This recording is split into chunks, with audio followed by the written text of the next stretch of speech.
Tema je delikatna, da ne poplašimo narod tamo. Da, dobro. Znači, već kad je Natali toliko lepo mene predstavila, ne znam da li ovdje ima bilo koga koji me vidi prvi put. Evo, moj sin me vidi prvi put. Da, jeste. Znači, imalo je smisla. Dobro. Hvala što ste našli vremena pa ste došli. Mi smo odlučili današnju temu ovako da nazovemo smrt. Pa da vidimo koliko je to perspektivno. Promenili smo mesto. Mesto smo promenili zato što ona sala iz nejasnih razloga onako rapidno digla cenu. Što znači vi biste trebali da platite više. Posle dubokih analiza, narod, mislim na naše šefove, došli su do zaključka lakše promeniti salu. I pozvati u suštini manju količinu ljudi, što su i uradili. Natali i Željena. Hvala što ste došli, našli ste vremena po ovom vremenu. Ko zna što se danas događa? Tema je vrlo pikantna, delikatna danas. Evo ja spreman da popijem sve ovo. Normalno će se iznervirati. Normalno. Šta mislite, ja se ne plašim smrti. Konstantno.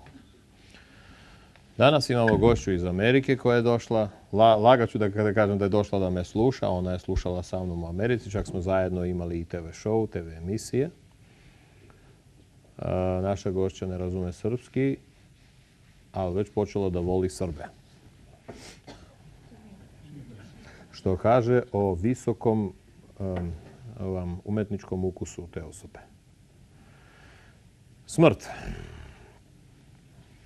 Da, zaboravio sam da kažem, danas imamo majstora, to će se sve snimati na video i dosta profesionalno. Snimat ćemo i iz Fug, zato što imali smo 5 lekcije, jel? 6 lekcija. Ovo je 7. lekcija, 7. je smrt. 7 lekcija i sam glas nije jasan, nije čist. Sad imamo sve čisto, i glas, i sve. Odlično ćete znati od čega ćete umirati.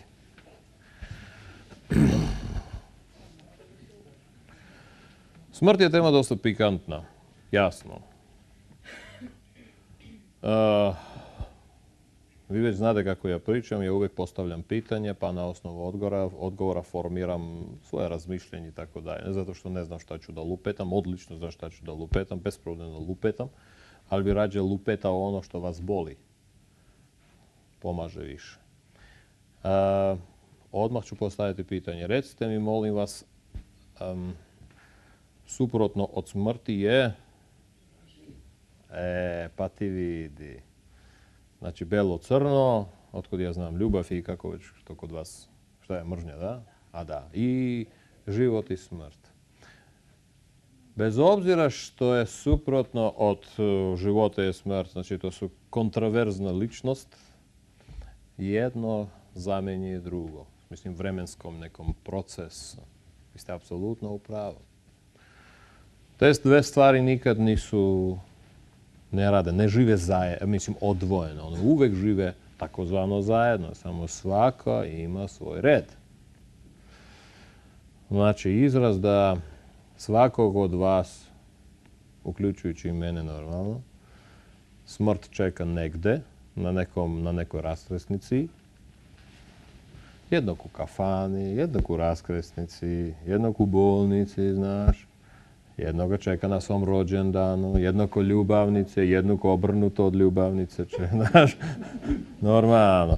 Jedan pod automobilom. Svako ima svoje mjesto. Jedino što mi radimo tokom celog života, u stvari, tražimo adresu gde se nalazi naša smrt.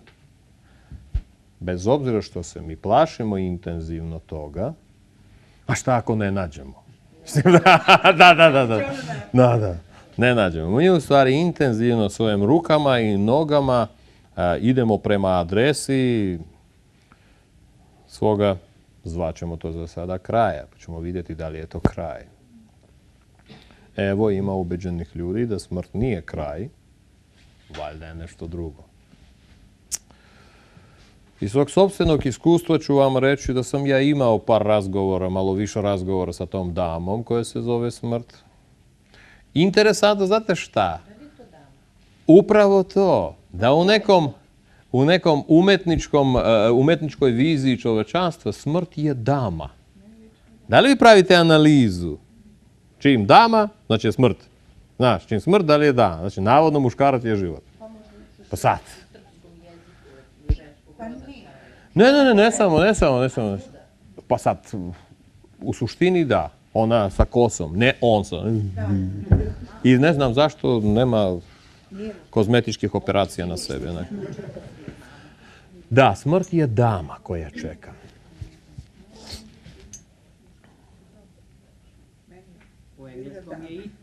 Pa sad, nek svako bira pol svoje smrti sam. Ja sam imao susreta nekoliko puta, čak i više puta sa tom damom tokom svog bivanja ovdje. Vrlo interesantno. Mogu da kažem, dama daleko nije za zezanje. Znaš, posljednje šta ta dama hoće koja se zove smrt, to da uzme život od tebe. Vrlo čudno zvuči. To uopšte nju ne zanima. Da li se ona igra? Ili se mi igramo sa njom?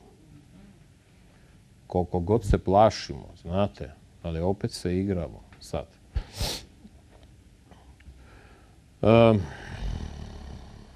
Ja bih htio vas da pitam, ko od vas ikada imao susret sa damom? Da li ima ljudi sa iskustvom? Evo, 1, 2, 3, 4, 5. Ko bih htio da kaže par lepih reči? Vi? Nešto lepo? Ne. Da. Nešto lepo, neke lepe reči. Ko bih htio da kaže povodom susreta sa tom damom? Pa može bude seksi. Šta? Da li ste imali seksi susret sa smrću? Da, sanjao je. Da. Pričao nam je na čas. A, u vidu sna? Naravno. Ne nekrofilija, nego... Vređate smrt. To nije smrt. Da, to je perverzija. A u realnosti koji je imao susret sa damom, da stoji tu? Mislite, vidi onako? To se osjeća tako da nema šanse da pogrešiš. To stvarno onako klimatske promjene nosi. To postaje hladno. I to nije hladno, znaš, pa da ne, nego hladno, kompletno hladno. I tu hladno. Da li ste vi imali sastanak sa njom ikada, ne? Ja mislim da. Kako se to desilo? Dajte mi taj izveštaj sa fronta. Pa bio sam polusvestan, haos. I? Počeo sam se gušiti. Vi ste se uplašili da ćete umreti? Nisam uopšte bio toliko svestan da osjećam strah. Onda šta se pojavilo? Kako je izgledala dama?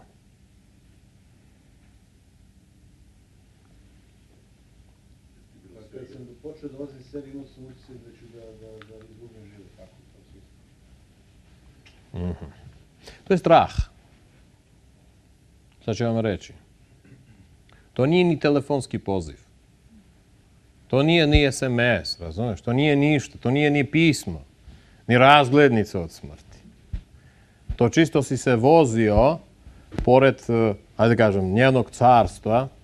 To daleko nije groblje. Groblje je mjesto za otpad. Jedno carstvo drugo. Nemojte misliti da ona tamo živi u ti prljavštini. Vrlo. Ne, to nije. Ma kakvi? To je kad si u Višnjici i osjećaš Pančevo. To je to. Ti nisi ni u Pančevu, ti Azotarovo osjećaš. To je to. Susret sa smrću, sa Azotarom, vrlo je neprijatan. To je kao klinička smrt, to pitanje. Da li neko doživio Nije baš smrt. Ona daleko nije klinička. Ne mora da se dogodi u svesnom stanju. Ne mora da se dogodi u nesvesnom stanju. To stanje je toliko svesno, nesvesno, da za tebe je maksimalno svesno. Hoću reći, to nije tako. Ne sećam se, mislim da sam sreo sa smrti. Ne. Sećaš se do kraja svog života. Koliko god se, znači ovako. Smrt izgleda ovako. Ona se pojavi uvijek onda kad nisi čekao da će doći. Ne, ona ne dolazi. Dolaziš ti kod nje. Ona samo sedi i čeka. Kad će ovo budalo dođe? A budala stalno kompletira i onda baš u najinteresantnijem momentu tvog života. Kad samo što nisi dobio na lutriji onaj svoj prvi, ali najvažniji milion, znaš. Samo što se nisi zaljubio i na najvažnije u svom životu što si planirao da uradiš. Ne znam šta je to. Svako misli da on treba nešto važno da uradi, znaš.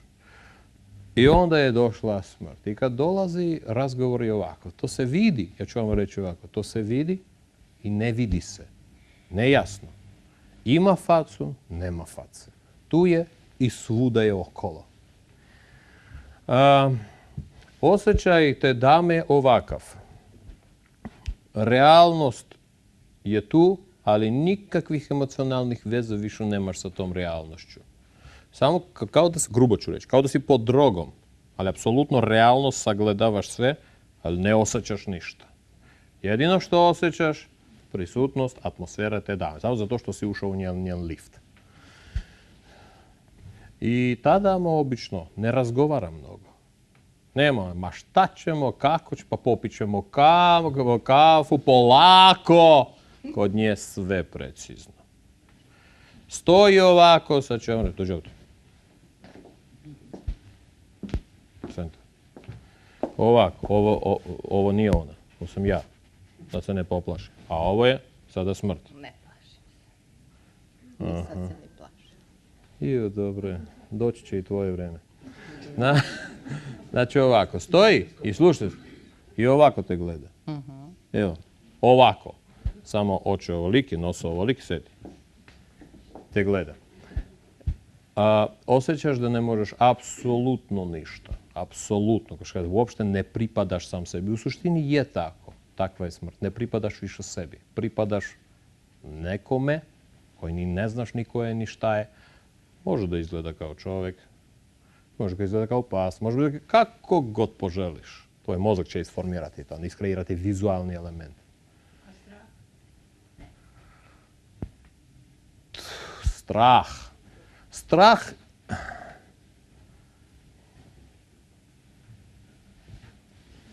Pitanje za vas. Kako se zovete? Danka. Evo vidi. Danka. Crveno dugme. Ne, ovo nije crveno, ali na primjer nema crveno. Crveno dugme. Stoji. Recite mi, molim vas, Danka. Ali probajte da uživite u to. To nije upoređenje sa smrću. To je dečji vrtić. Ali, zamislite ovako, stojite vi kao Danka. Onako, nežno ruku stavili na to crveno dugme, pritisak tog crvenog dugme i eliminiše se pola sveta. Nije važno kako. Eliminiše se. Eksplozija, bla, bla, bla. I sad, ostalo samo da pritisnete. U kakvom ste stanju? Vama ništa neće biti, pazi, ništa, apsolutno, Danka ko što je živjela, jela, otkud ja znam što pljeskavice, isto kako će. Samo ovo treba da se uradi. Nemojte misliti. Probajte da se uživite. I kažete kakvom emocionalnom stanju ona Danka. Da li strah? Kako je to emocionalno? Kako se zove? Nemate vi pojma kako je to. Vi ne možete ni da zamislite kako je to emocionalno. Mi da iskreirate što takvih emocije vi nikad niste imali. Nije bilo uslova za formiranje ovakvih emocija. A ja pričam samo o fizičkom pokretu. Ovako, ništa više. A sad zamislite da kažete, to je strah. Kad dođe ovo, tebe više nema. Još uvijek mozak radi, ti to vidiš. Sve, ceo environment, ceo ambijent tebi nije poznat. Vi nemate pojma kako je to. To nije strah. Strah ima određen razlog. To je nešto sasvim drugačije, potpuno novo. Koje ti ne možeš da objasniš da li je strah ili tako da. Ti ni ne znaš, čak obrnuto. može da te povuče kompletno. Ti se ne suprotstavljaš zato što ti nemaš nikakvog osjećaja više, realnosti.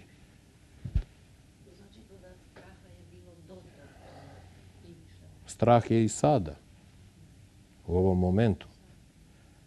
Da li taj strah od smrti, brate pažnje, i sama smrt, ili to emocionalno stanje koje mi zovemo strah od smrti i sama smrt je isto interesantno. Apsolutno nema veze jedno sa drugim.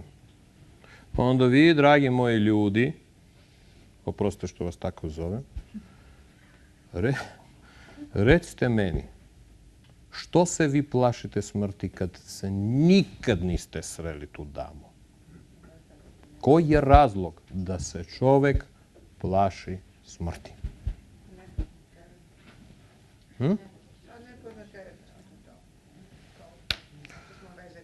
100 miliona dolara. Kome je poznata ta reč? Nikome. Što se plašimo smrti? Vi znate da na svetu postoje kulture gdje je smrt božanstvo, u pravom smislu božanstvo. Naprimjer, u Meksiko, kod Inki, je bila ne čast umrti, to ima različitih, nego bila igra jedna. Zaboravio sam kako se zove ta igra. Znate, kao košarka, ali taj... A? Da, taj krug stoji ovako i samo nogama moraš da ubaciš nogama tog košarka. Mislim, kako to oni igrali, nemam pojma. Košarka nogama, da. Užasno teška igra i onda su, to je bila, to kao fudbal u Engleskoj, aj tako da kažem. I onda su igrali i timovi su bili, timovi su se trenirali godinama. Došlo ako bong, bong, bong i onda otkud ja znam, 2000 godina. Tim koji je pobeđivao, njih su ubijali. To se smatralo za najvećom čašću. Umreti kao pobednik u toj igri. I to je bio ceo praznik, njih su ubijali tako. Zato što to je bio maksimalan doživljaj umretima. Ne samo tamo, kod vikinzi. Također su umirali samo da bude mač i oni su odlazili u taj svon. Zaboravio sam ni kako se zove. Odin se zvao njihov bog, a odlazili su u Malku zemlju, neko selo. U svakom slučaju jeste. Znači, ima i kult smrti. Kod savremenog čoveka nema kulta smrti, ali ima apsolutno suprotnost od tog kulta. Ima strah, i to patološki strah od smrti. Ja sam razgovarao sa ljudima, ne prvi put, pitao sam, objasni meni razlog tvoga straha. Zašto se ti plašiš smrti kad je nikad nisi ni sreo? I oni meni objašnjavali, neko je objašnjavao, iskreno sam pakao. Da ako umreš, znaš, ovako onako, onda ideš u pakao. A tamo prave roštilj od ljude, znaš. Ljudski čevap, u lončima kuvaju i nikako da skuvaju, to se ne kuva, znaš, kod ono petao koji kuvaš 5 sati i nikako. Stalno se kuvaju. Kažem, dobro, to je to? Samo to? Šta još? Naprimjer, o paklu istorija jasna, doduše niko. Ko je bio u paklu? Nikako. Sam pričao taj vid? Nisam pričao, ja? Sam pričao vic o paklu. Čovjek koji umire, baš o smrti, znaš. Ali umire i bukvalno par dana je ostalo, možda neki zavod, i vidi sam, znači sanja. Pakao, gole devojke, muzika, ples, klopa, božanstvo čoveče, Jugoslaviju bolje vremena. Za vremena Tita. Se probudi jadan čovjek, ništa mu nije jasno, ali pakao je. Sutradan, isti san, sličan. On, devojka, pam, pum, tras, mas, mislim. I tako 3 noći. Zaredom fenomenalno je u paklu, znaš. I umre. 4. dan čovjek umre, lepo dođe, znači na ona vrata, stoji onaj, otkud ja znam kako se zove to čudo, kaže ti si bio takav čovjek, sad nama nije jasno. Možeš i tu i tu. Biraj. Žba ja upakao. U redu. Otvaraju pakao, uguraju čoveka, ono je katastrofa. Znate kako je. Sa kuvanjem, sa ovim mešanjem. Užas, dranje. Čovjek se šokiran kad stoji, kaže, pa ja sam vidio, to je bilo sasvim drugo. Kaže, pa to ste gledali naš spot. Da. Reklamu je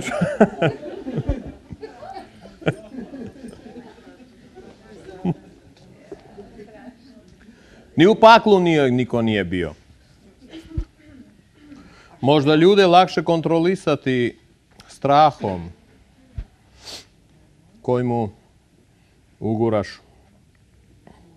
uneseš u gen tokom posljednjih 3-4 hiljada godina. Fino. Zato što dok ga imaš u kontroli, pod kontrolu strahu, uvijek možeš da mu prodaš nadu.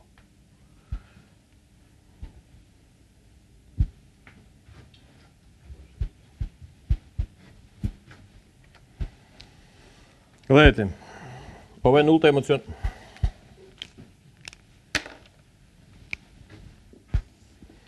emocionalna pozicija.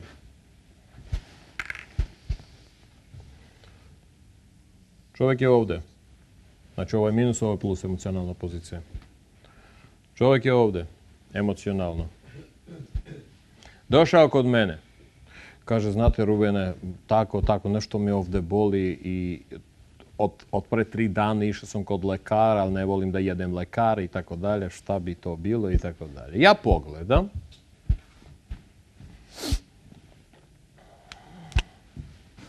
Evo, ne ja sad kao primjer. Ja to nikad neću raditi. Kažem, katastrofa. Ali tek na početku. Pazite, katastrofa, jeste.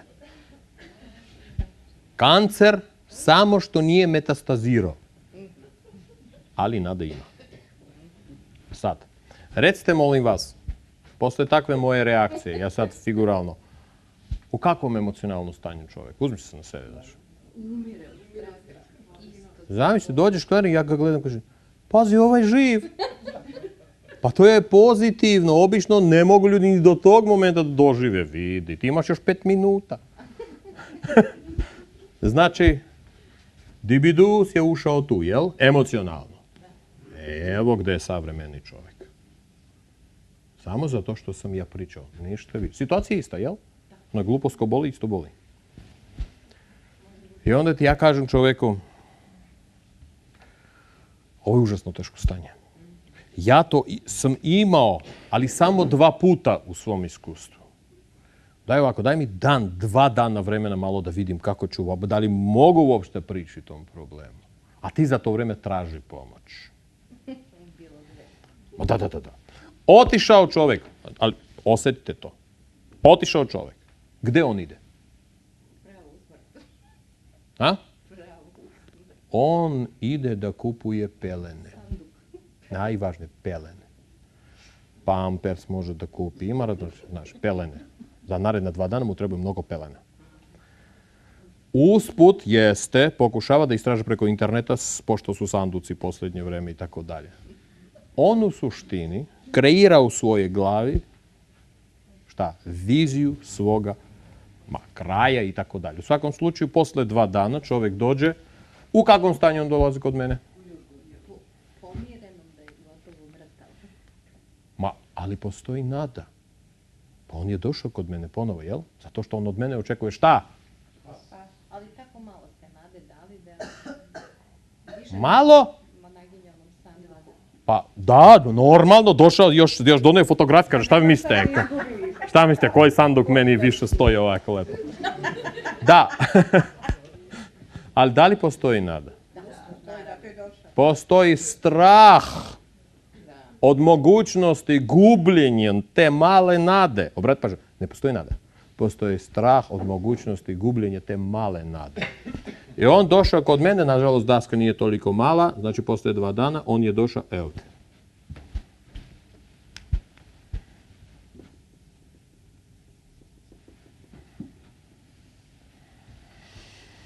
I ja mu kažem,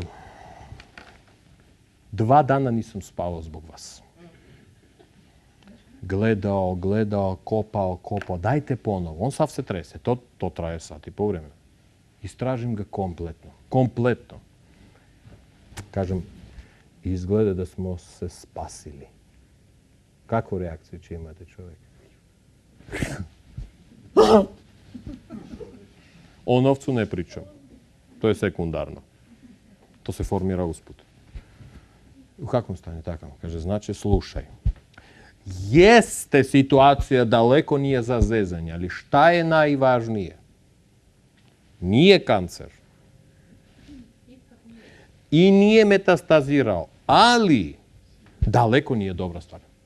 Šta znači? Može da bude ovo, ono, mislim, za 2 dana ću pročitati par ovih dijagnoza pa ću nalepiti nešto. I onako i kažem, obavezno radimo tretmane pod hitno. Ali važno da nije kancer, ja sam stvarno mnogo liči, ali jedva smo uspeli i tako dalje. Čovjek odlazi od mene, u kakvom je stanju?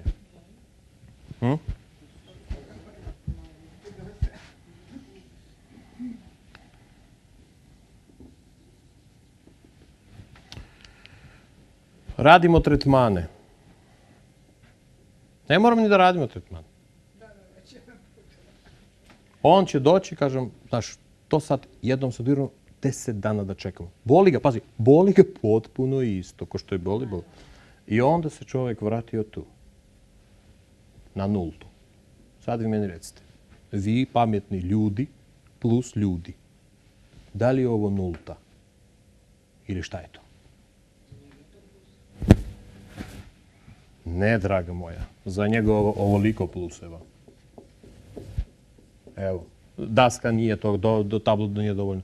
To su samo pluse. On je najsrećniji čovjek na svetu. Ko može da kaže zašto?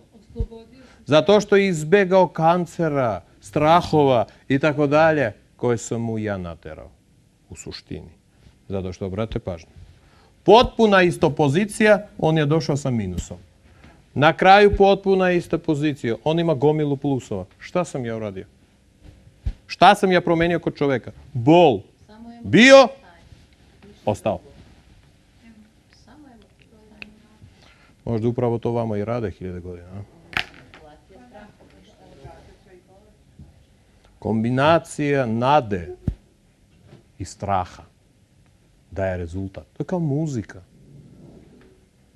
Čovjek dođe u tužnom stanju, ako sedne na nekom koncertu i poslije 2 sata sad,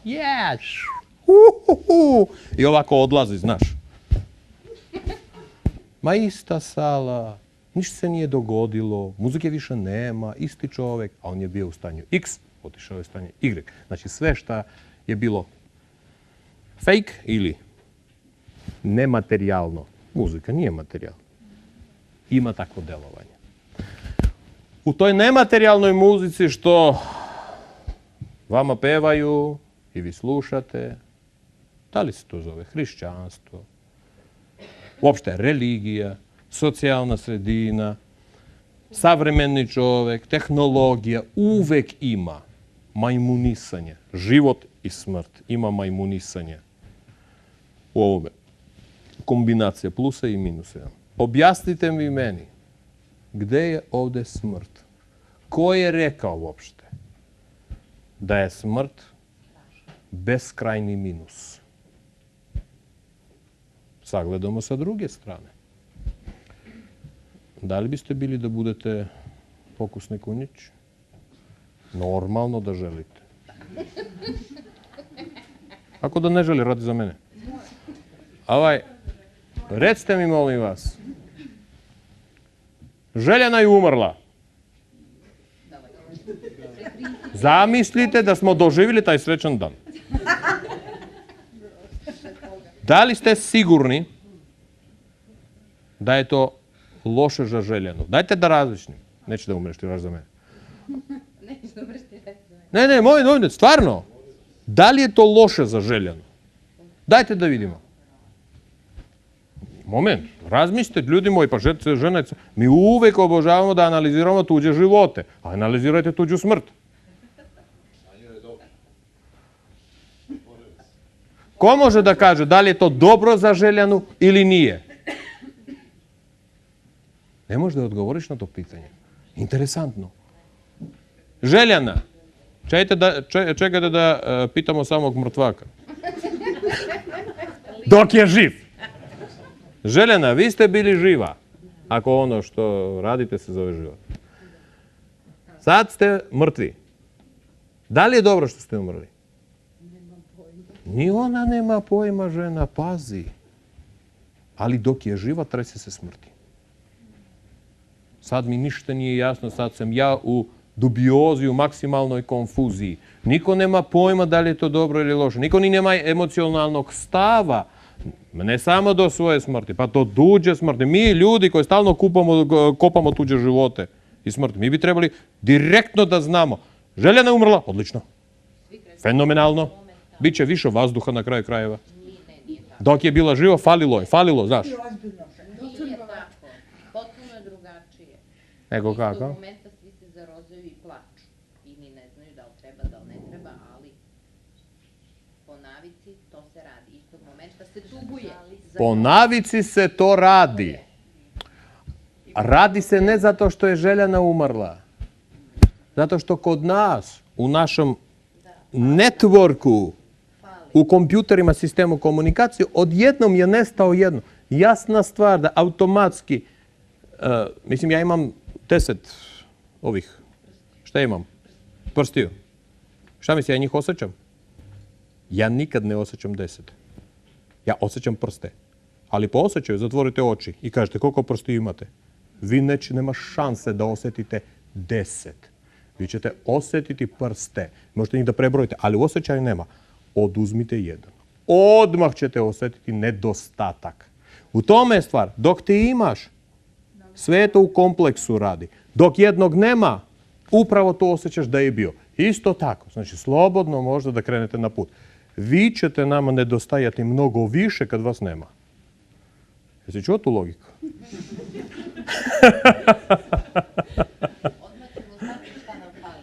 Obratite pažnju koliko tu parazitizma i egoizma ima.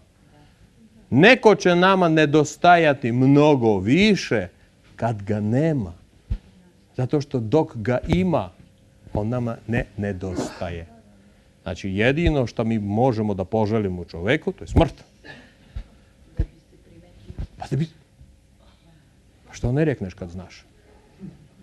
Što ne rekneš kad znaš? Da bi se primetio. Jeste vrlo interesantno. Emocionalno da bi se primetio. Ružno zvuči, vrlo čudno, konfliktno sa našim... Moment, ja nisam rekao to je pravilno. Uopšte ne radi se o pravilnosti tu. Hoću reći, naš moralni sistem, naš, ljudski, on tako stvoren, zato što ako budeš pratio apsolutno realnu prirodu čoveka, nas, kompletno moralni sistem se ruši. A čim će se srušiti, evo, jako prosta, jednostavna logika, moralni sistem, šta to znači? Ja volim čoveka kad ga ubijem. U realnosti da. Vi volite čoveka koji vama nedostaje mnogo više, bilo kog. Ja si imam milion puta svoje sopstveno dete, odvratno zvuči, ali čak i tu emocija se pojačava. Ali to ne znači da treba ići tim putem. I kako to kontrolisati kod čoveka? Koji je pred 4000 godina bio prost u odnosu na danas. A danas on daleko nije prost. On je istražuje apsolutno sve, uključujući jedan drugog jede na sve moguće načine. I finansijski, i mentalno, i psihički, i meso čak ga jede, ali ništa ne valja, odvratno je meso. Apsolutno hemija. Ja nisam jeo, sam čuo. Normalno da to što za sada postoji minus i plus, ili život i smrt, omogućava nama, ljudima, nekako da funkcionišemo. Još uvijek. Dok postoji strah od smrti, prinuđeni smo da živimo. To tako je kako je. Dok postoji strah od smrti, prinuđeni, da? Prinuđeni smo da živimo. Kad kažeš, ko bi hteo da umre? Pa ja sam par puta baš peo. Nije tako baš to mi. A šta htjela, iskreno? I šta sad? I? Pa ništa. Ni to ne znaš da uradiš, jel Valjano? Ma ne, nisam htjela da se fizički ubiru. Samo htjela sam, ja sam strašno... A, tako možeš, tako bi što, ne znam. A ko bi hteo da živi? Slušaj se da ja pitam. Pitajte to za par Ko? meseci. Ko bi hteo da živi? Vrlo ne, vi živite već. A pitanje je ko bi hteo da živi? Ako nije živ, da. Je li ima ovde živih? Eno, moj drug. Peđinski. On je živ. Peđinski, da li vi mene čujete? Obratite pažnju. Imate emocionalne doživljaje, jel neke? Ima čovek. Piša, ono grublje neću da kažem, znate sami, televizija, znaš, kultura. Ima hormonalnu razmenu. Kako se kaže to na vašem jeziku? Da li je to život? U suštini. Ne. Peđinski postoji. On funkcioniše. Ovo je on, znaš. Jedva u sklopu. Ali da li živi? Interesantno da mi ljudi, mi ne znamo. Svako od vas, koliko vas ima komada? Mali milion ovde, se pita, ako ne svaki dan, svaki drugi dan. Da li on živ uopšte? Da li je ovo život? Svi se pitaju. Da li ovo što ja radim se zove život? I da li to što se zove život ima smisla? Pa sad. Pitanje ako ću postaviti. Ko hoće da živi? U suštini svi će reći ja hoću da živim.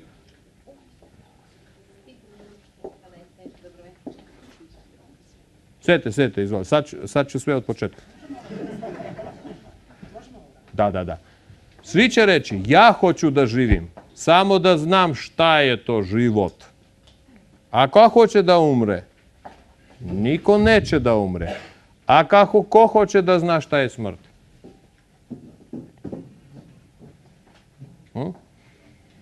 Nisam rekao da umre. Sam rekao ko hoće da zna šta je smrt. Svi hoće da znaju šta je smrt, ali da ne umru. Zato što kad bi umrli ne bi ni znali. A možda bi znali. Interesantno. Znali bi.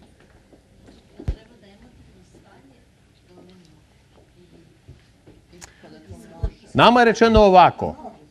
Materijalna nauka kaže, svi to znate, kad čovjek umire, finita la komedija. Ko da je ovo bila komedija, pazi. Ovo je tragedija. Da, finita la tragedija. I da posle toga nema ništa, materijalna nauka kaže ovo je ono, ništa. Ma ko to zna šta ima, šta ne? Pitanje za vas, još uvek polužive.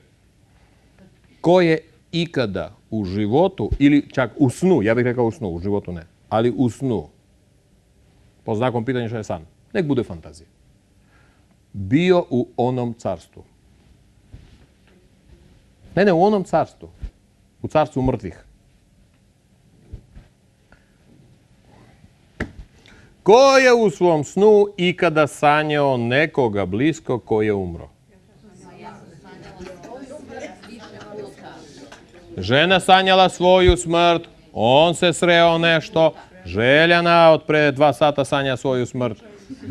Evo, u suštini svako ima. Oni dolaze kod nas, ne idemo mi kod njih. Otkud ti znaš ko gde ide? Kad onaj čovjek ne zna ni da li uopšte živ.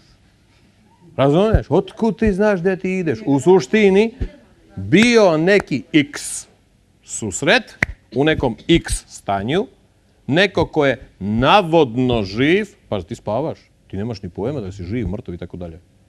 I šta ako dišeš? Sa nekim koje više po našim kategorijama ne postoji. Pa vi sprovedete u tom nejasnom stanju 30% svog života, što se zove san.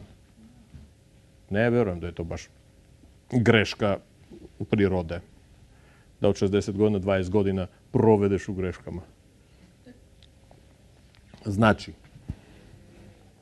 susret sa nekim sa nekima, sa situacijom, čak i razgovor, čak i savjeti.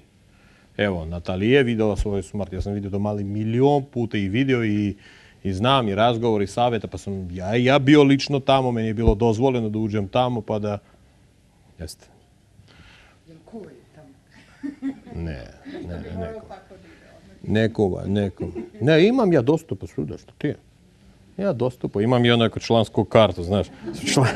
Ja sam član pakla. Uđem, sednem, naručim, pojedem, popijem, boli me, normalno. Dok spavam.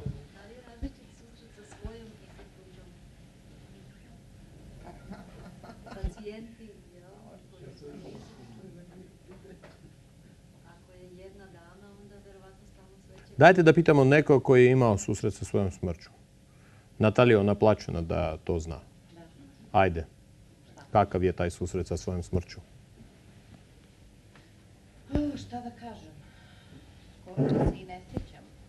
Bilo je toliko čudno i neobično da ne mogu da opišem. I potpuno drugačiji nego kad vidim tuđu smrt. Mnogo drugačiji. Nekako opišite to drugačije. Tuđa smrt se vidi daleka, miriše, ima specifičan miris, naslućuje se, vidi se kako dolazi, prolazi određeno vreme. A tvoja smrt, tek kad dođe ovde, Ovako. onda se lis zaletiš i ne znaš više ništa. I kao mašina radiš sve bez ikakvog emotivnog stanja i doživljaja. Ja ću vam reći. Imaš samo dva izbora. Natalija je apsolutno u pravu. Donosiš odluku u roku od sekunde. Tuđa smrt se osjeća. Znate, nije tvoj miris. Ti si samo prošao Pančevo. To je tuđa smrt. To Pančevo crkava. A mi u Višnjici osjećamo. I radujemo se. Izvinite. Ne. Pančevo, pa to je centar civilizacije. Otrovne, ali je centar. Jeste, tuđa smrt miriše. Ja ću vam čak reći. Da li neko od vas zna da prepozna to ili ne zna. Sve to zavisi od nivoa posvećenosti u raznorazne materije. Oni koji imaju, a njih nema između vas. Ne daj Bož da bude. Što može bude snažan da se ne slomiš. Oni imaju tu mogućnost. Ja, na primjer, kad radim, ne sada i x vremena, jel? Već kad si umrla, dođi to. Da vidimo kako miriše. Svi vide ovog mrtvaka? Što je lepa. Gledajte. Ona nosi glavu. Ovako lepo. Sa naočarima. Tu, ja ću vam čak pokazati.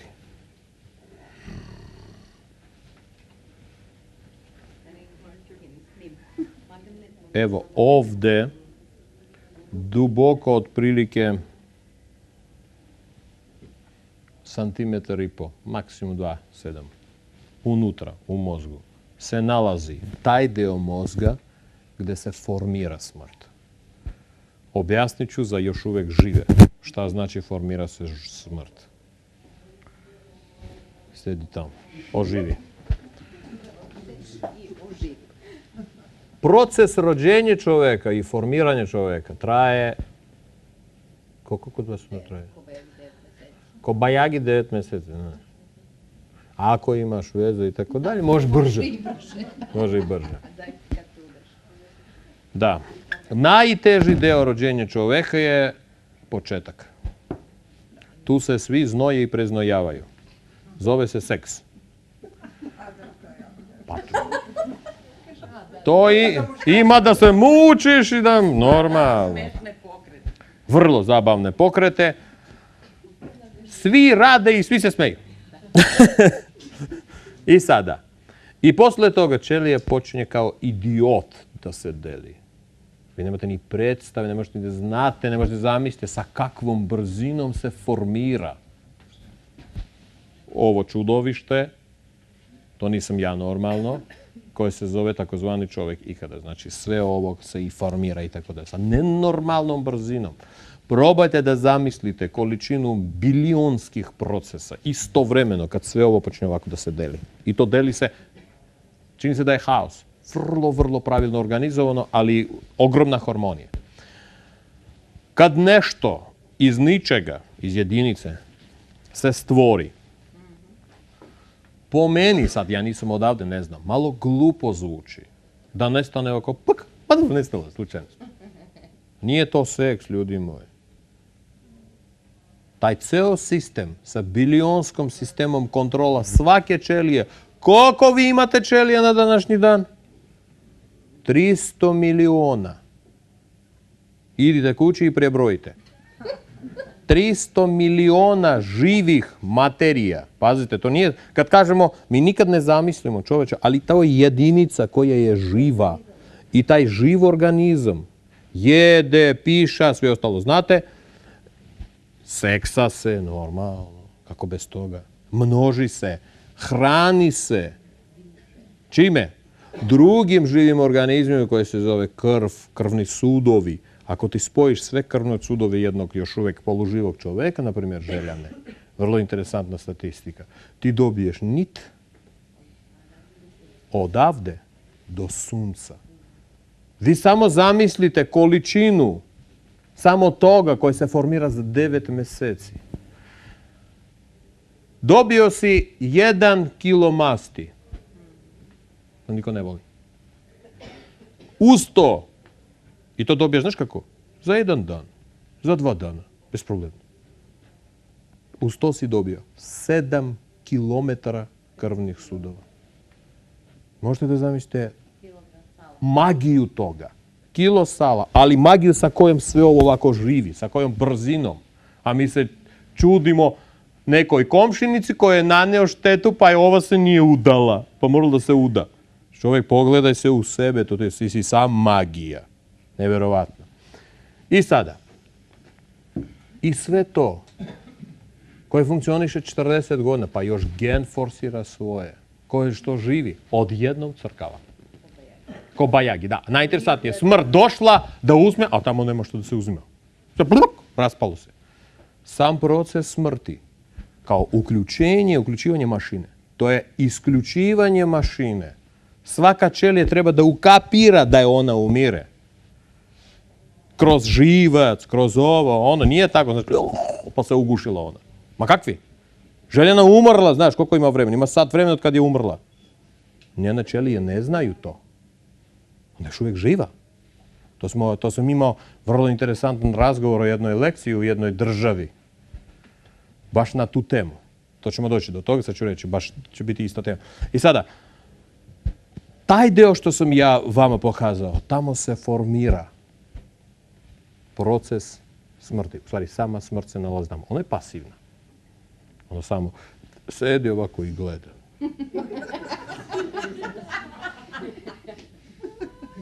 Rano. Zašto? Pa ova budala još uvijek funkcioniše. Ona izvršava svoje funkcije. I unutrašnje i spoljašnje. Da li si dobar čovjek, loš čovjek, znaš? Voliš ono, ne voliš Hrvate, voliš Srbe, apsolutno svejedno smrti. Ona je užasno demokratična. Tu ne pravi, nikakve diskriminacije nema tu.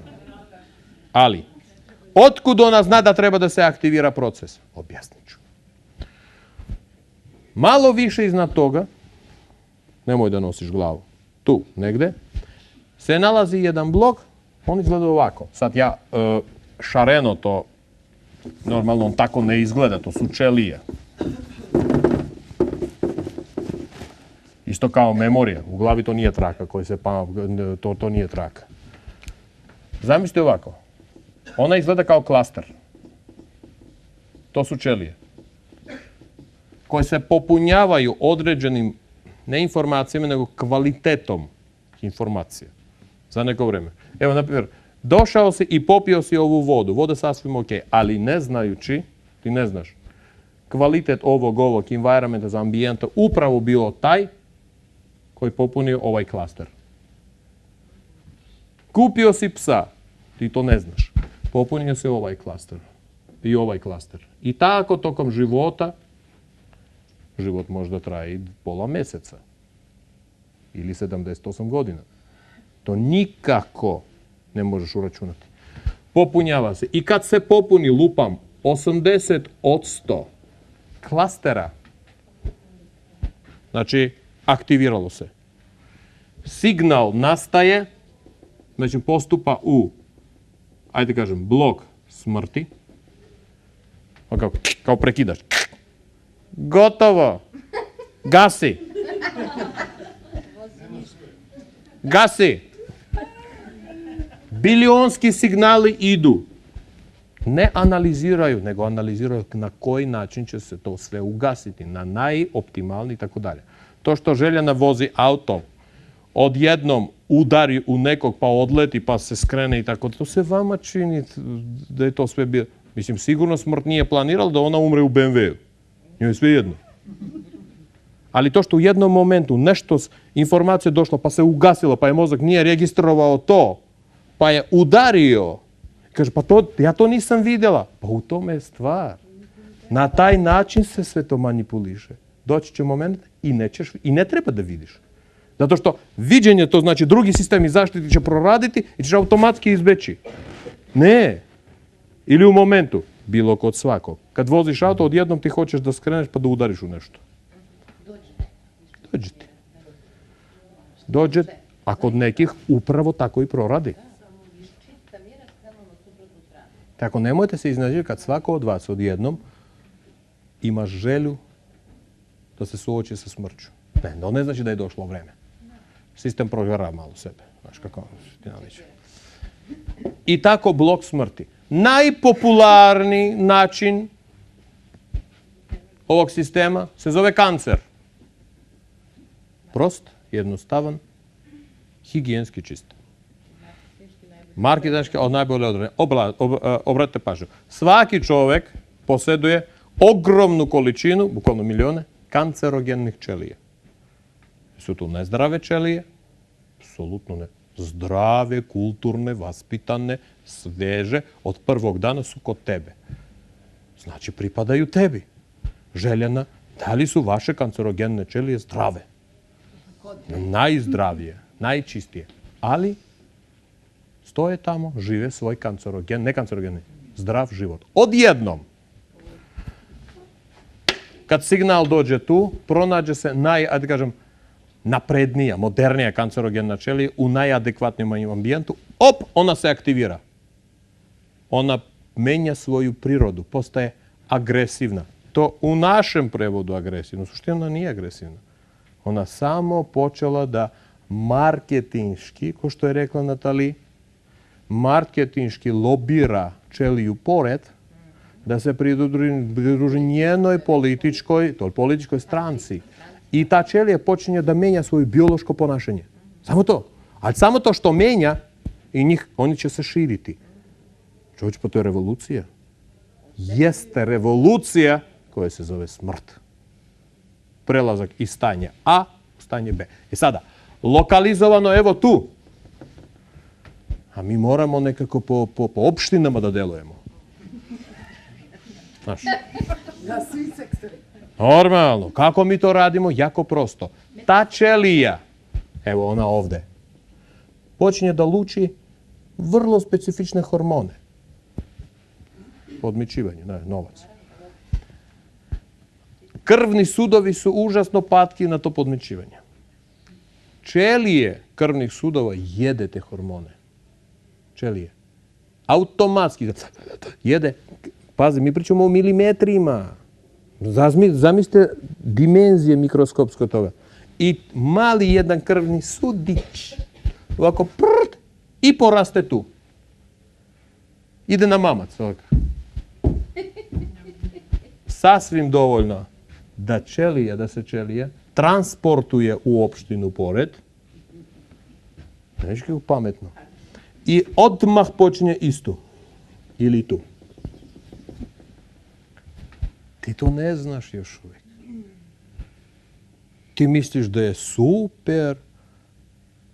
A ima jedan jermenski, znaš, isto to misliš, kaže, malo sam imao problema, pa komšija kupio Mercedes. Da, pa normalno, to je svetski. A ne znajući da kod tebe već ide revolucija. Normalno. Imunni sistem se bori protiv toga, ali ne može da se bori zato što ceo ovaj sistem kaže sad nije više tvoje vreme. To je smrt. Koju ćeš vidjeti ovako. Još uvijek nije. Rano je. Na taj način, prirodno, iz stanje živog organizam se prebaci u stanje smrti. Da, maestro?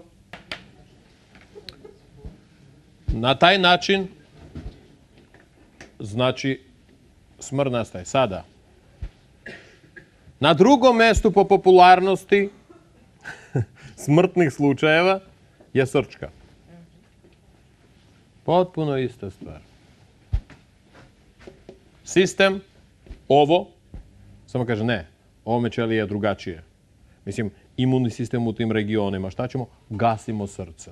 Na koji način? Pa jako prosto, samo ti dadaš konflikt. Da li vi znate da srce nema živca? Srce nema živaca. Interesantno kako ono funkcioniše. Otkud srce zna kako treba lupati?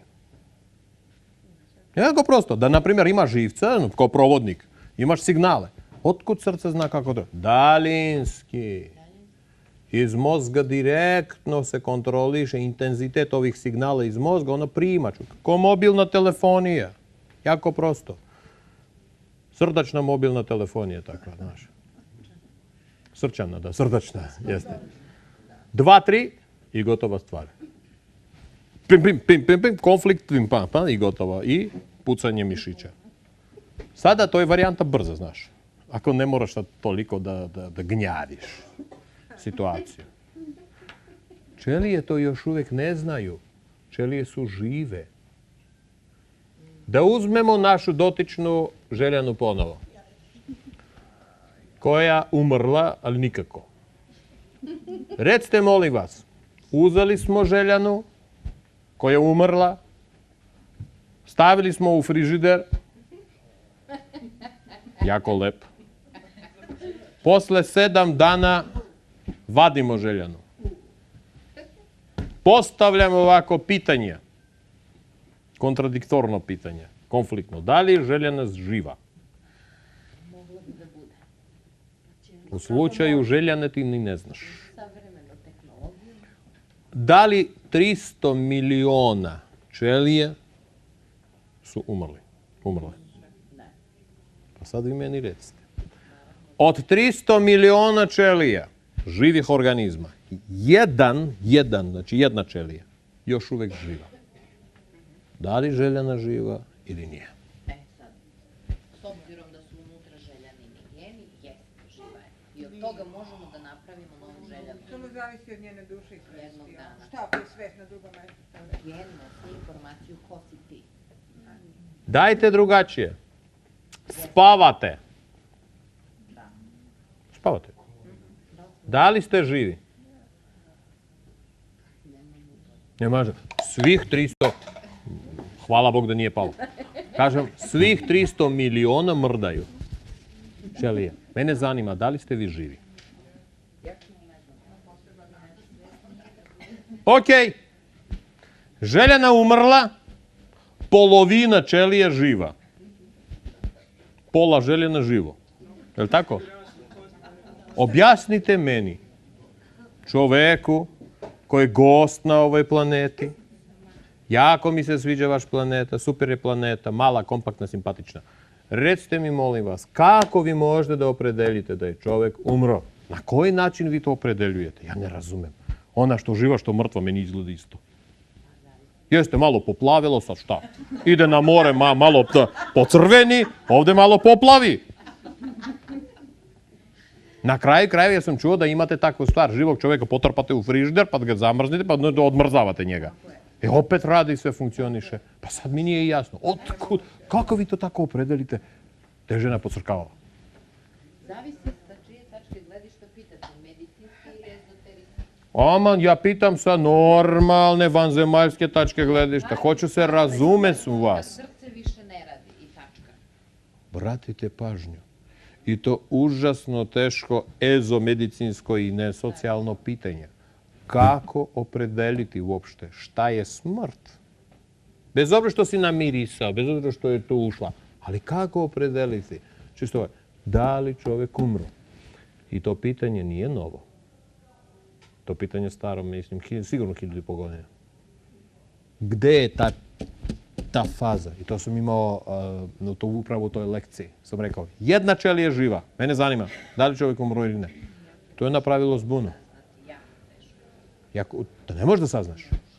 Pa to je sastavni deo tog čoveka. Ako jedan deo živ plus nekada za vreme rođenja upravo taj jedan deo se multiplicirao. Pa znači čak i prirodno ima takva mogućnost. Ko zna, možda ovako gušter možda se multiplicira. Pa još se duplira isto vreme, znaš, ko Buda ovako. Za svaki slučaj, znaš, ali otpadne jedna, ima drugo. Ne znaš. I onda medicina, ko što je rekla naša dotična Natali, rekla jako prosto. Ako srce stalo, x količinu vremena, to je smrt. Zašto? Prosto. Zašto za to? Zašto? Kad je bilo? Normalno. Jako prosto. Zato što krv, srce, tera krv prema glavi. Glavi treba kiseonik, ćelijama glave. Nema 3 minute ili 4 minute kiseonika, glave, ćelije glave nisu u stanju da izvrše svoje visoko, obrate pažnju, svesne funkcije. Čovjek će se pretvoriti u budalo. Šta će nama do budala? Umro. Kratko jasno. Upravo tako. Pazite, to je tek katastrofa. To je tek, ne mogu da kažem amoralno, ali za nas, vanzemaljce, ne znamo kako. Znaš, mi to drugačije, mi kod nas imamo raznim mjestima glave sad. Ali malo čudno. Faktički, a možda, pazi, pa ova žena ima mogućnost, znaš, njene ćelije rade sporo. One ne koriste toliko kiseonika. Znaš, ona može slobodno 7 minuta da ima srce za... Ko zna, ko je rekao 4 minuta? Otkud? Upravo čovečanstvo je rekao. Ne zanimaju nas željane, ne zanimaju nas ovo. Za nas, ljudska forma takva kakva je. Kako je rekao Darwin? Malo lepše od majmuna. Odlično. To ti je to. Ako nisi zadovoljan, na Mars. Mi sve takve šaljemo na Mars. Tako je. I znači, ima da dišeš tako, ima da pišeš tako, ono što on nekad radio, radiš tako. To se zove život. Jel ti jasno? Jasno, gotovo. Teraj. Kad bude došlo vreme, obavestit ćemo da si umro. Jasno? Ako se ne složeš, bit će bolnije. Ista stvar. Kratko i jasno. I tako. Čovjeku su uterali apsolutno sve. Nikoga nije ni pitao, hoćeš, nećeš, kako ćeš, no kratko i jasno. Ti radi srce. Jesi siguran? Pazi da radi. Samo 4 minuta da ne radi. A da hodaš, pazi. Mek, sve jedno. Ti ni nemaš pojma da si umro. Tako je. I gotovo. I to je užasno. Ja sam imao jedan inkriminisani slučaj. Inkriminisani. To je bilo davno, kad jedno, nažalost, mlad momak koji je pao u sneg pa se smrzao i tako dalje, bla, bla, bla, bla, bla, a otac je doktor, sahrana, a on takozvano diše. Opet kažem takozvano, ali u svakom slučaju doktori su vidjeli da tu se nešto događa. Ali sad pazi. Glavni doktor, to je proces, jel protokol, daje epikris, da? Čovjek je umro na osnovu ovog. Ovog znači nije postupalo tu tamo, znači čovjek je umro. Dokument, fin, lep, možda ga uramiš. I odjednom sutra dan, kad počne da se menja temperatura, izgleda da se tu nešto događa. Pa ja ne mogu da kažem da je on živ, ali se nešto događa. Nešto radi. Pitanje, da li je čovjek umro? A on je u sanduku. Nije tvoj slučaj, da ti sediš, trčiš levo desno. A on je u sanduku. I pitanje, pa to sam bio ja, to sam bio još neki momak, pa su bili doktori. Otac je u užasnom stanju, ali da li čovjek umro ili ne? Vi meni recite. I to ne možeš da opredeliš. Zato što ako slučajno se opredeli ili, pazite, ne daj Bože taj čovjek ustane iz ovog sanduka, ako pođe, nema veze, nek ide ovako. Znate šta to znači? Ima takvih slučajeva. Ovako, da baš? Ne, tako, nego da se probude u sanduku. Kaže, dobar dan, dobar dan. I sada ja ću vam reći, šta ispada? Da živog čoveka svrstali u mrtvog zbog x interesa. To je tek kriminal. To je manipulacija. Tako da nema šanse, ti si umro i gotova stvar. Razumeš? Ima jedan super jevrejski vic. Kaže, Abram Mojši, tako se oni zove. Dođe Mojše kući i vidi sahrana. Jako uspela sahrana, kao što Mojše leži u sanduku, gomila ljudi, znaš, on nije ni znao. Priđe Mojši i vidi Mojša leži otvorenih očiju. Kaže, Mojše, šta ti radiš? Kaže, pa stete, da ti nije vidiš, ja sam umro. Kaže, ali si ti živ? Kaže, ja znam. Pa tebi su oči otvorene, kaže, ja znam. Pa što ne rekneš, što se ne dereš? Kaže, ja se derem, ko me sluša. Ima da se sahrani gotova stvar. Hoću reći, socijalna sredina daleko nije ljudski orijentisana ili lično orijentisana. Protokol je takav kakav je. I da možeš da se kontroliše stalno, a da se ne majmunišeš sa smrću. Probaš te izmoda, pa ne hoću da umre, ma neću da umre, pa malo sam jučer umro, danas sam živ i tako da. Da nema tih. Da. Ovako rigidno postavljena linija. Ovdje, znači, da izbrišem vašu glavu, da.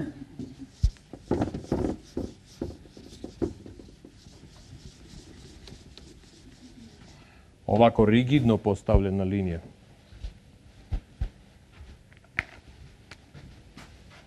Ovo je smrt. Ovo zove se život. Rigidno postavljena linija. Ovdje zona tabu. Zona tabu koja je napunjena strahovima, fobijama i tako dalje. To je zona jako debela. Znači, fobije. Fantazije će iskreirati. Samo da ne priđeš u ovu zonu. Da se ne... Nema veze sa zonom. Da se ne približiš ovoj misteriji koja se zove smrt. A šta ako se tebi sviđa? Svidi. A šta ako tu može da se majmuniše? I tako dalje. Onda nema nikakve kontrole. Svako crkava kad mu čavne na pamet, mislim. Tek tako. Ne može to tako. To se plaća. Jeste. Uradili sve. Čovječanstvo je uradilo sve. Da ona jadna smrt žive u potpunoj samoći. Ni jednog živog čoveka okolo. Ona dođe kod čoveka da porazgovara, on je crko. Razumeš? Jadnica. Svi je izbjegavaju na sve strane. Niti kriva, niti dužna. Ona kaže, ja sam sa njom razgovaran, da kaže, Rubene, ona tako meni. Kaže, Rubene, čoveče, ja hoću da živim, dajte mi da živim. Razumeš? Meni je super u smrti, ali ja hoću malo turizma. Ovi svi me izbjegavaju koji ja jedem žive ljudi. Čovječe, pa ja ne stignem, ja idem samo da vidim dok je živ, on je crkoveć. Od sopstvenog straha, otkud ja znam čega. Mene jeste, oni koji crkavaju odlično sa njom razgovaraju. Ona jedna, znaš, super. Snažna je osoba, mnogo snažna, da? Ja bih voljela komentar na eutanaziju ili samoubistvo. Da li to znači, ako to već postoji tu, da nema samoubistva, da nema samoodluke i da nema neke odluke? Ok, prvo. Eutanaziju ćemo ostaviti na stranu. Uzet ćemo samoubistvo. Nemojte dizati ruke. Ni ne morate. I konju je jasno. Ko nije mislio na samoubistvo ili o samoubistvu? Ma ne se seriš. Ne se seriš. Ja se izvinjam za to. Da. Oprostite, molim vas. Dobro, nisam se izdržao. Znaš, nisam vidio živog čoveka koji je to odjednom. svi, uvek, zato što misterije smrti, misterija, ona je jako primanljiva. Ne zato što je dobra ili loša. To je turizam. Što je sastavni deo života. To nije na strani. I to je tvoje. I sasvim normalno da kao dete čovjek istražuje, barem emocionalno, mentalno istražuje to tlo, iskreira u svojoj fantaziji sve i svašta. Pa se poplaši, pa iskreira ponovo. U nekim slučajima, ali za mozak, za ovo što nosiš gore obično, znaš, nema nerealnosti. Šta god se događa u mozgu je realnost. 10 puta smisliš samoubistvo, on misli da to je zadatak. I to je informacija koju popunjava da izvršava. I odjednom će doći emocionalno stanje na koje se ti nadovezuješ. Znači, on je postalo sasvim normalno. 10 puta autom prođeš istom ulicom, na pamet znaš tu ulicu. Vrlo isto. Vrlo slično. I čovjek isprogramira sam sebe. On krivi komšiju, krivi ono, krivi ženu svoju, tuđu, on sve krivi. To je irelevantno. Za mozak nema laži, ima samo istina. U tome je problem mozga. Šta god, probaj sebi da kažeš 10 puta na dan, ali 50 puta na dan, ali svaki dan. Ja sam ko bila. Ti? Najbolja u ovom, u gradu. Za mozak nema, ona će infiltrirati, on će i simptome svoje da uradi. Zato, ali kobila još uvijek nije prirodno za mozak, a smrt kao sastavni deo života. Mnogo prirodniji. A? Totalno. Lažne trudnoće i tako to. A, da, ja sam mislio povezala sa smrću. Kao i veštačka lažna trudnoća jeste. Da. Još pitanje ima, ako ima. Ja sam samo htio danas tako, na taj način vas da upoznam sa damom. Sa smrću. Kako to jedna dama stigne na sve strane, po celom svetu, svi umiru? Jedva. Kao Deda Mraz. isto. Jedva. Znači, ni reč ne može ne stigne da porazgovara. On se samo čisti, briše, čisti, odnosi, donosi, razgovara, pa on... Pa, misli se i na tu temu. Razmišlja se i na tu temu. Ali delete all prekinuće i život. Tako da smrt sastavni deo života. Tu mora da ima jedan pravilan redosled. Da bi iz nečeg nastalo nešto, to nešto što je bilo, pa to su ništa. Da. Znači, zamrzavanje embriona, vrlo interesantan bar. Da li taj embrion dok stoji zamrznut 5 godina u zamrzivaču, pa se izvadi i pusti se da se nastavi da se razvija, da se započet proces pravljenja čoveka, je li on tad živ ili je mrtav? To je isto pitanje kao za te ženadine. Život nikad ne prestaje. Sve zavisi u šta se smatra životom. Embrion ne trči po ulicama, to je jasno. Mislim, po ulicama ima embriona koje trče. Koje nisu ni u fazi embriona. Da. I Darwin nije bio u pravu kad je rekao da je čovjek potekao od majmuna. Mnogi od njih nisu ni potekli. Najmanje 2 majmuna. Najmanje 2 majmuna, da. I sad, vezano za to, vi znate, biologija, uopšte biologija, ćelija, živa ćelija, ona je u stanju da preživi apsolutno sve. Kako se zove, na ruskom to se zove pljesinj? A? Da. Buđ, pa plesan. Da. To je vrsta gljive, jel? Nema veze. Biološka ćelija koja živi, to je živa ćelija. Ona u stanju ima jedna vrsta crna koja je u stanju da preživi bilo kakvu situaciju. Čak na svemirskim brodovima, s polja, ne unutra, s polja. Temperature uopšte nema, vazduha nema, nikakvih uslova za ništa nema. Ona svejedno živi, ona se razvija. Taj fenomen nije jasan, ne plesenje, ne buđa, nego uopšte da biološka ćelija Život nije uništiv, život je upravo taj koji kreira i popunjava i hrani cijeli sistem, ne samo naš, nego različite forme biologije postoji, plus postoji mutacije te biologije.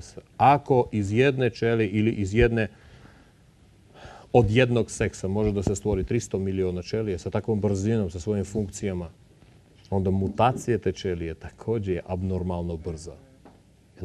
U suštini da. Zamrzavaj koliko hoćeš, to je živo. Ili to se može oživiti momentalno. Genetski kod je unutra, samo daje hranu, klopu. I to opa, ide. Što mi onda uopšte umire? Da li mi umiramo, a? Pa, to se pita. Razmnožavamo se kao totapleci. Nas ima 7 milijardi. Pojeli smo celu planetu. Tražimo drugu da pojedemo. Evo, na Mars ste došli. Ja sam došao. Ljudi, nemojte. Budite ljudi konačno. Ostavite nas na miru. Poješćete i nas. A što ste vi došli kod nas?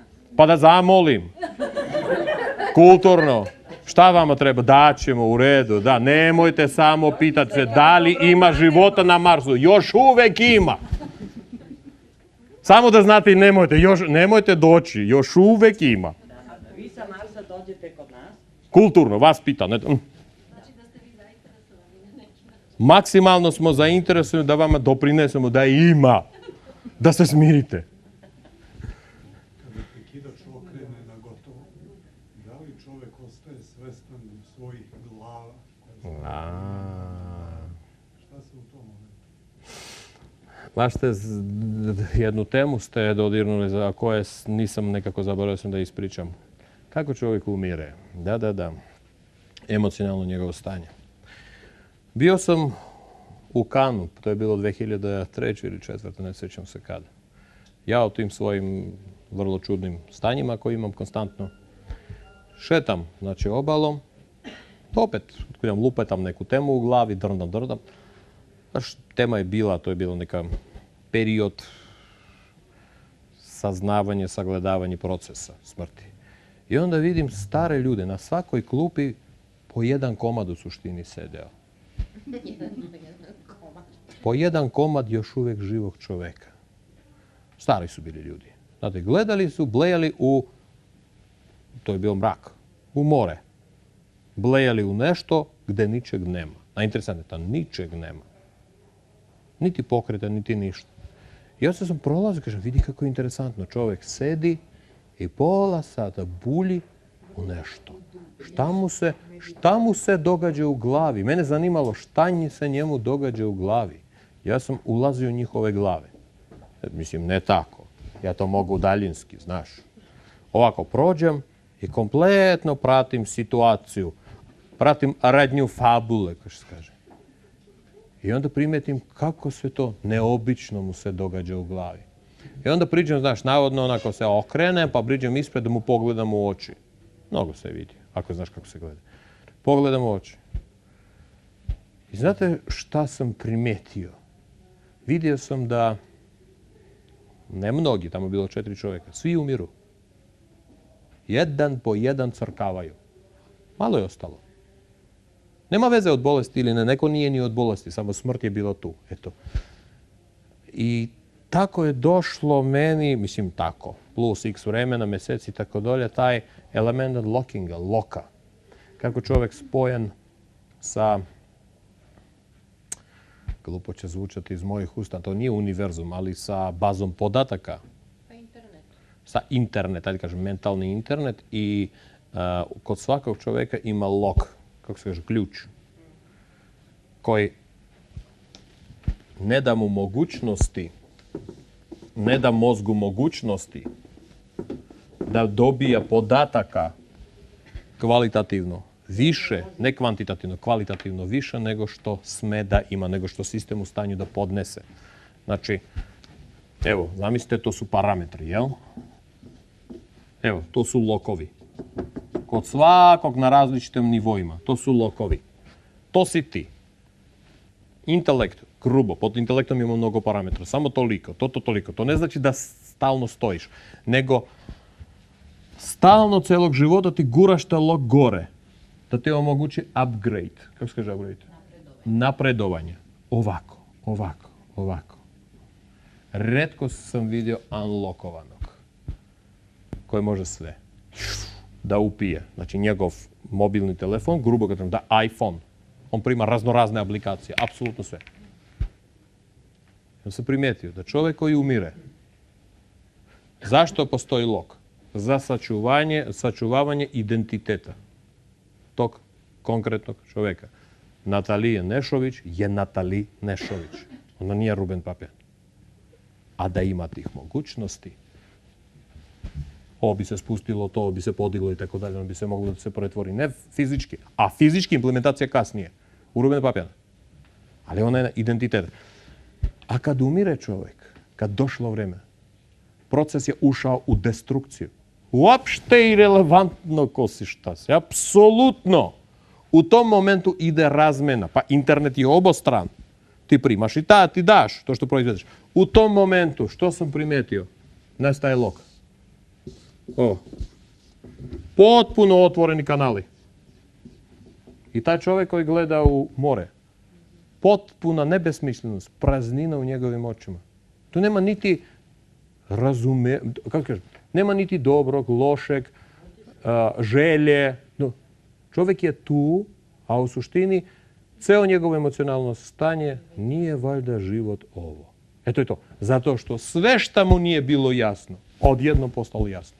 Sve šta god pitanje imalo, odjednom prestaje da ima smisao. Apsolutno. I život prestao da ima smisao. Zato što nema više Natalije Nešović. Ima jedan subjekt koji ni ne može da se pretvori ništa. Sistem radi sam za sebe. Zato što uopšte nije važno. Da li ti misliš više, da li ti osjećaš i šta se osjećaš. To je katastrofalno emocionalno stanje. Ja sam vidio u tim ljudima. To je potpuno osvešćivanje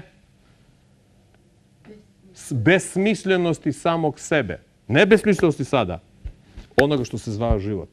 Gdje si ti imao hoću, neću i tako dalje. Ne znači da to ne treba.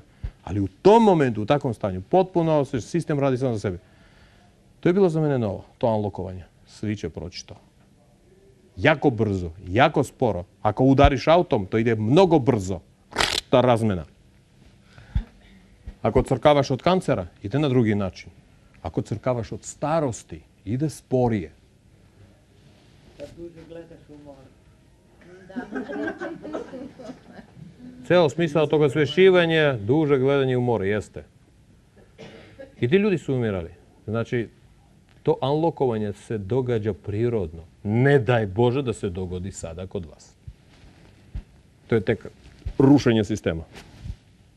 Sistem ne može da podnese to. To je premnogo podataka, apsolutno konfliktni. Eto. A ima li nešto što mi možemo da ne poporimo te klastere? Kako da brišemo? Ja ću vama iskreno reći. Vi živite na ovoj zemlji. Udišete ovaj vazduh. Pod ovim uslovima i zakonima dišite. Vi ćete uvijek biti normalan. Hvala Bogu. I vi morate da pripadate ovom sistemu. Sistem tako radi. Vi ne možete to. I ne smete to. Svako ima, opet hoće da se drži za život. Što će vam to? Nek ide svojim tokom. Samo vrednujte kompleksnost života, gdje je smrt vrlo bogat i sastavni deo. Ne treba to približavati, a ne treba ni da se plašiš. A da menjaš sam sebe, ja toga nisam vidio još uvijek. Da menjaš. Ja mogu da se dogovaram sa gospođom. Mislim, ali sam dobio neke određene, ajde kažem, mogućnosti da izvršavam neke određene funkcije. Blage, male, ok? To je njeno carstvo. Ja sam tu samo kao predstavnik. Mogu. A to je dogovor. Ništa više. Ona kad se pojavilo 2000, ne znam ko je početkom, ja sam rekao, ja sam odletljivni tip koji diluje sa smrću.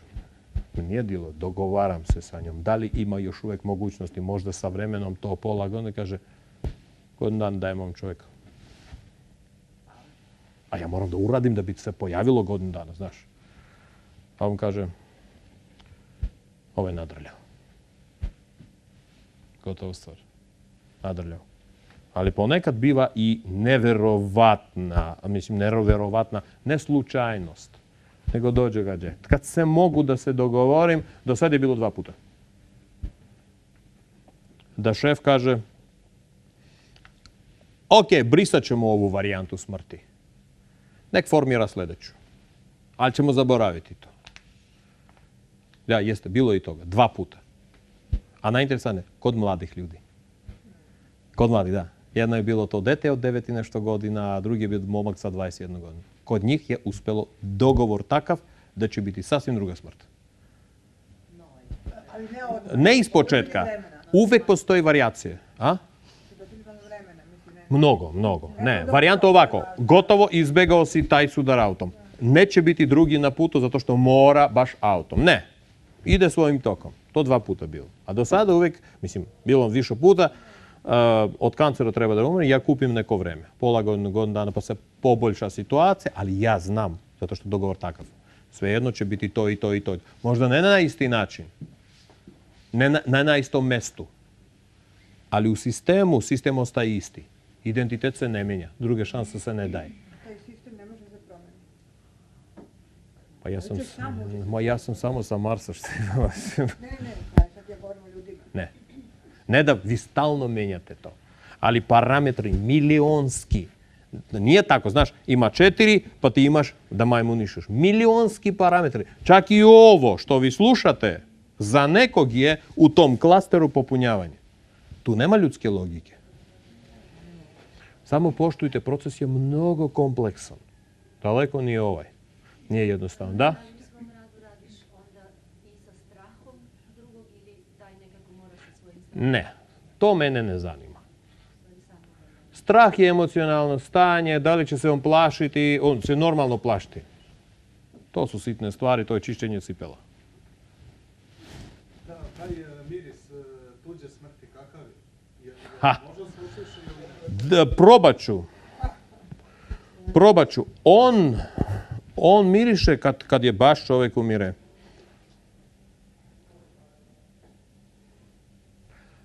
Kao daleko nešto truli. Više vuče na biljke ili na životinje? Na meso. Pa Na tako meso. stari ljudi svi su. Baš na meso. Ali to nije Povraćanje, meni je se desilo da povraćanje mi je izazvalo. Da, može. Interesantno da kod nekih ljudi gdje je već je po dahu osjeća se smrt. Menja se dah po koži. Ali u stanju kad čovjek, mi ne pričamo o tom stanju, to je krajnja faza gdje svi, čovječe, dođeš u kuću i sam ćeš umreti zajedno sa čovjekom. To je tu. Nego, kad čovjek apsolutno u redu, a već postoji miris, on nije takav. Čovjek je, I feel good. Ma jede on kak I feel good. Miriše tu. Ali taj miris nije tako da priđeš čovjeka. Da. Samo što nisi umro. Nije to tako. To ti moraš da imaš, da znaš kako se to miriše. Ali upravo taj hladnjikav miris trulog mesa. Hladnjikav miris trulog mesa. Pančevo miriši neprijatnije. Ajde tako da kažem.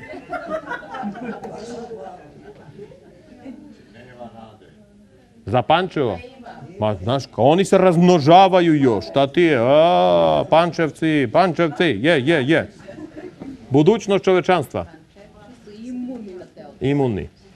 Dragi moji prijatelji, dajte da privedemo kraju ovo naš zabavno predavanja. Da pozdravimo, optimistiš, da pozdravimo gospođu smrt. Da kažemo da mi je poštujemo. Da je hvala Bogu da je tu i ne daj Bože da odustane od nas. Pa ima da se živi, pa da se razmnožava, pa da počnemo jedan drugog da jedemo i nikako da pojedemo, zato što nikad ne crkava.